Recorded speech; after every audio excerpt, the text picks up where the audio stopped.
successful first year after the relaunch, but to now also explore the value added for participants where the opportunities and needs are greatest, and build little groups of like-minded, corporate committed and NGO committed leaders who want to see things change. Now all this requires dedication and efforts. It does not happen by itself.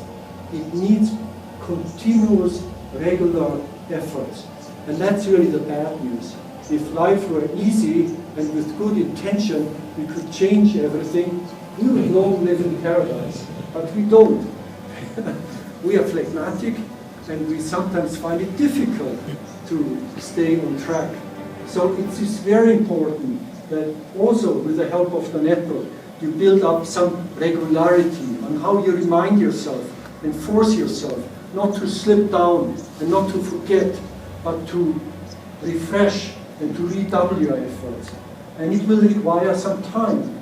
And time is the most precious resource you have, all of us have. And your investment, your time dedicated to these issues, I personally believe will pay off so many times for your own companies and for the bigger social goals. And this is my last point, why I believe that the time is now, and why Mexico in particular is such a wonderful, wonderful country where this idea could really be an important complement to what the government is doing or not doing. You have a rich history, you have rich experience, you use the most advanced technology, but you also have big, big challenges where you operate and in the country as a whole. You have a stable government now, you have a perspective for the future. You can now put in place the commitment to work in a dedicated way to complement the good efforts. They will help not only you, but they will improve the enabling environment. If you as a network, say, were to decide to focus on anti-corruption, if you were to decide to look at what have other countries done to reduce the incidents, you would all benefit, at least 99% of you. You would have lower transaction costs, you would have a better financial bottom line, you would have sounder ethics, and you would be stronger when you go elsewhere. To make it work, you need to work together, and you need to decide to set the priority for yourself and for the network as a whole. I also believe the network needs to be very strong. It needs support. It needs also resources to have the professional capabilities to provide for the services that advance this agenda. Worldwide, we have witnessed that those networks which are fairly well endowed and which are focused and professional in what they're doing, they carry along the corporate participants and they can scale up in a much faster way. So my appeal to you is also support the network, invest in it. It is an investment in the collective good, where you have your own stake in it, but your own stake also includes the stake of the country as a whole. So I would strongly encourage you, do everything you can to support and build the capacity of the network further. My last point is on the global perspective. I think for Mexico to become a leader now on sustainability is within reach. You know about the importance of resource constraints. You know about the importance of social inclusion. You know about the importance of improving good governance in the public and in the private domain.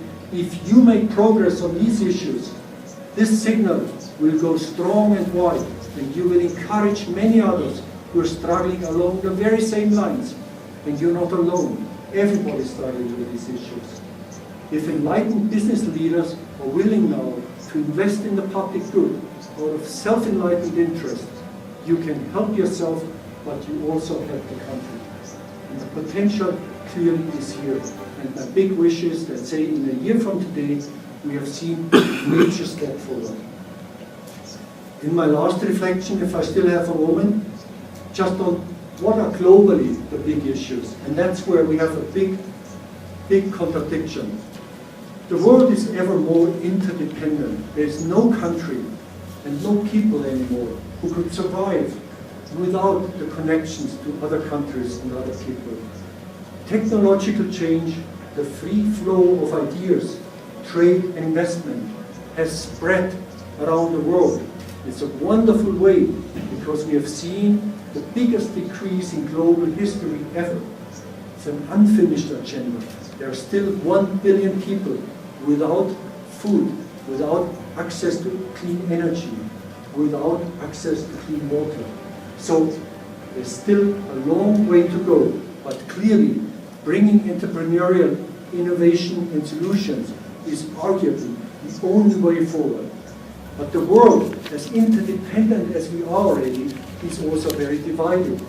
At the political level, the idea of multilateral collaboration, say, devising a global climate framework that applies to everybody, where everybody plays a role, or coming up with something to protect biodiversity, or coming up with something to come up with how do we support employment generation for all the millions of youth who are without job and who are now in social revolution because they can't stand it anymore to be without hope.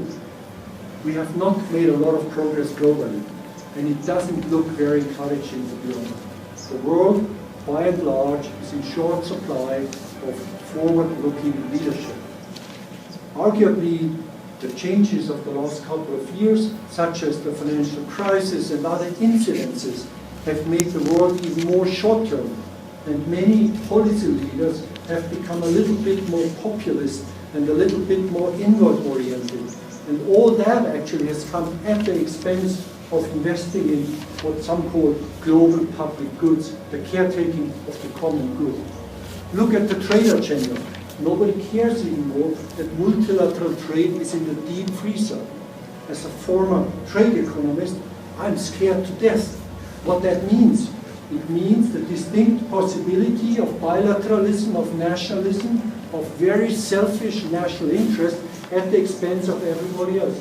It could mean that the rule of law is being sacrificed in the name of the rule of power. And it could mean that we repeat the big mistakes of history already we have lived through more than once. One reason more for business, the main beneficiary of a rule-based, fair, open, free, non-discriminatory architecture, to stand up and to say, we are ready to be part of the solution. We are ready to lead with you, but we need policymakers to play along. Clearly, what you do can never be a substitute what governments do or don't do, but your voice, your positive support can go a long way. And if you offer a helping hand for pressing domestic issues, and if you do that in a collaborative way, I am sure that your investments will pay back handsomely in many ways. In that regard, I think the idea of the Global Compact is today more urgent than it was 12 years ago. That was a time when multilateralism was still fairly strong, when the future vision was still one of a rule-based global integration scheme. Today, we are in a fragmented world where power is diffused, where narrow selfish national interests seem to gain the upper hand at the expense of the common public good.